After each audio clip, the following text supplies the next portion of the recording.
ಲೋಕದಲ್ಲಿ ಕಾರ್ಯ ನಡೆಸುವ ದೇವರ ಶಕ್ತಿಯಾಗಿದ್ದಾನೆ. ಈ ಪರಿಶುದ್ಧಾತ್ಮನು ಲೋಕದಲ್ಲಿ ದೇವರ ಕಾರ್ಯಗಳನ್ನು ನಡೆಸುವ ಶಕ್ತಿಯಾಗಿದ್ದಾನೆ, ಒಬ್ಬ ವ್ಯಕ್ತಿಯಾಗಿದ್ದಾನೆ.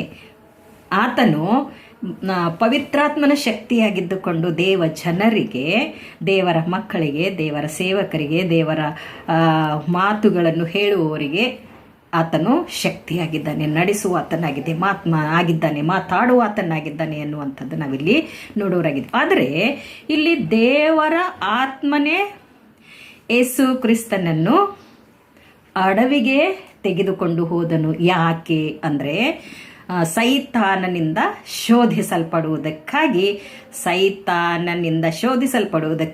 ಯೇಸು ಕ್ರಿಸ್ತನನ್ನು ದೇವರ ಪರಿಶುದ್ಧ ಆತ್ಮನು ಅಡವಿಗೆ ತೆಗೆದುಕೊಂಡು ಹೋದನು ಎನ್ನುವಂಥದ್ದು ನಾವು ಮೊದಲನೇ ವಚನದಲ್ಲಿ ನಾವು ನೋಡುವವರಾಗಿದ್ದೇವೆ.